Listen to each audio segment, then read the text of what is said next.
ولا تحسبن الله غافلا عما يعمل الظالمون ولا تحسبن الله غافلا عما يعمل الظالمون إنما يؤخرهم ليوم تشخص فيه الأبصار ولا تحسبن الله غافلا عما يعمل الظالمون إنما يؤخرهم ليوم تشخص فيه الأبصار مهطعين مقنعي رؤوسهم لا يرتد إليهم طرفهم وأفئدتهم هواء وأنذر الناس يوم يأتيهم العذاب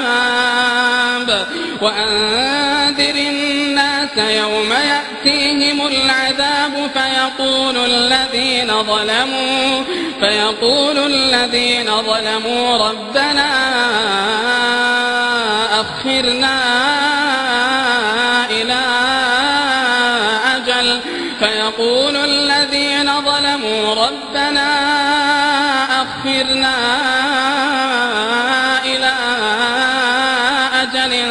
قريب نجب دعوتك ونتبع الرسل أولم تكونوا أقسمتم من قبل ما لكم من زوال وسكنتم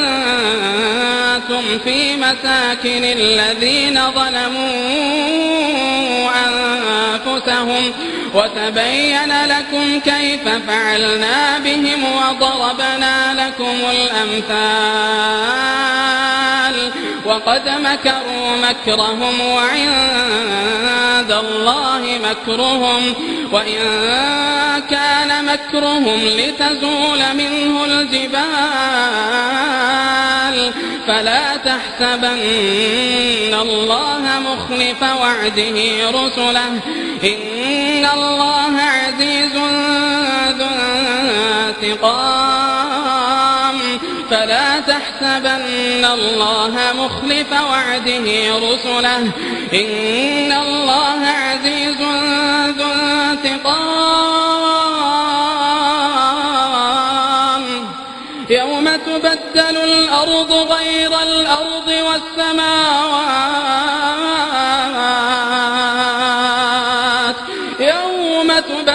الأرض غير الأرض والسماوات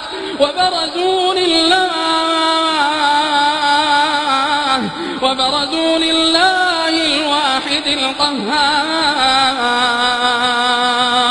وترى المجرمين يومئذ مقرنين في الأصفاد سرابيلهم من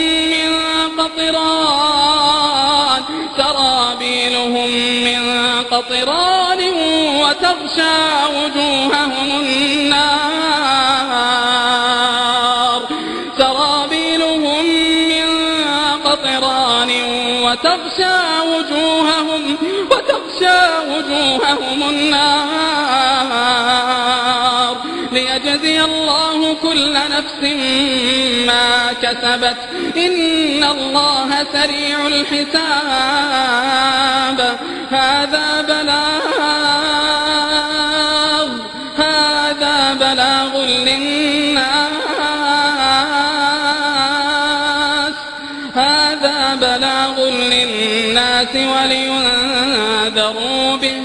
ولينذروا به وليعلموا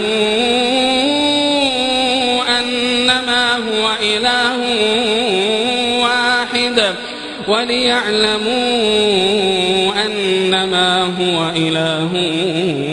واحد وليذكر أولو الألباب.